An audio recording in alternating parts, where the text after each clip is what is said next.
It is known the story about the Alter Rebbe, who was a Baal Koireh every week in his shul, that during this week's Parsha, Parsha's Savo, 1 year was missing from his shul. His son, the Mittel Rebbe, hearing the klolis, fell on the floor fainting. They woke him up, asked him what happened. He says when he heard the klolis, he couldn't handle it, and he fainted. So they asked him, but this is being read every year. And his famous answer was that when the Alter Rebbe lanes, you don't hear the klolis.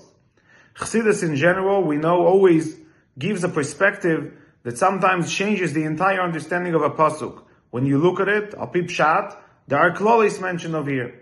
And Chassidus, in a bunch of places, emphasizes and shows and brings to light a certain deeper meaning that shows how this is actually a content of brachos and not klolis. There is a sicha that the Rebbe gave in Shabbos Parsha Kislev Tovshin Lamedad, where the Rebbe stands on one of the klolis mentioned in this week's Parsha, saying that he actually had not seen a deeper meaning and perspective to it. And the Rebbe goes on to explain first the klala according to Pshat, and then show its meaning. According to Pshat, the Rebbe points out, this is the last klala mentioned in this week's Parsha, that says, Ve'eshivcho Hashem mitzrayim bo'oniyos, ba'derech asher amarte lecho loisoisi foid liroiso, ve'ismakartem shom le'oivecho la'avodim ve'lishvochis ve'en koinim. Literally what it means is, the Eibishter will take you back to Mitzrayim on ship, on the way which he told you should never see again, and you will be sold over there to your enemies as slaves and maidservants, but no one will want to purchase you. No one will try to buy you as a servant. And Rashi over here comes, and Rashi elaborates on a few details. One of them, Rashi emphasizes that when you will be taken to Mitzrayim on ship, it means as captives. It's not going to go, you're not going to be going there on your own will, but rather your captors are going to take you to Mitzrayim. And ve'ismakartem shom le'oivecha, Rashi explains that you will try to sell yourself as a servant or as a maidservant, and you will not be able to sell yourself because you're going to be decreed for kiloyim. And the Rebbe points out that the Rashi's explanation of here is contradictory. On one hand, Rashi tells you that you'll be going to Mitzrayim bashivya. Bashivya means you have no control over your own situation. Rather, it is all in the hands of your captors. Your capture has full control and full ability to do with you whatever it is that he wishes to do.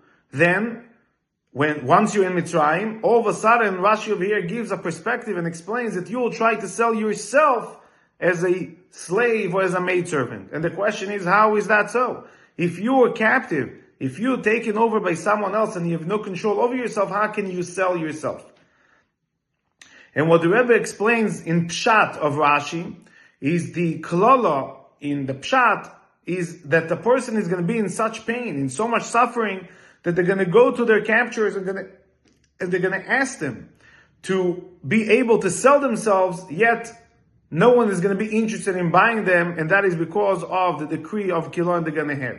So the suffering is going to be so much, yet no one is going to want to buy them, even with their begging to the captors to be freed or to at least sell themselves as slaves and maidservants. And the Rebbe comes and the Rebbe points out Yeino Shel Torah and the deeper perspective of this, what seems to be a klala, and the Rebbe points out to the bracha aspect of it. And that is, says the Rebbe, a Yid is not allowed to go to Mitzrayim. However, sometimes a Yid is taken to Mitzrayim bashivyo, against his will. And that symbolizes a concept in life that sometimes we're taken to certain circumstances against our will. Not in a way that we want to, we shouldn't be there, but against our will, bashivyo. As captives, we're taken over by something in our life. The point is that when we reach that point, when we are taken to such a situation in our life, we should be in a place where we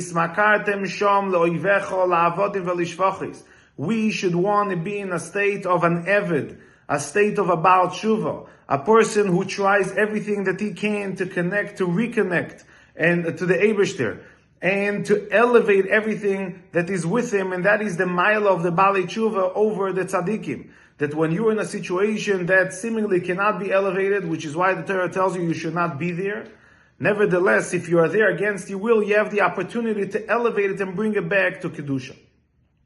The Rebbe goes on to elaborate on a few more details in this pasuk that connect with this idea as well.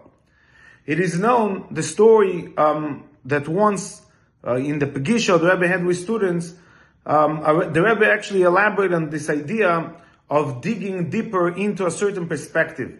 And the Rebbe actually gave an example. The Rebbe said that when Freud digged into a person, he found dirt. And when the Rebbe digged into a person, the Rebbe find treasures.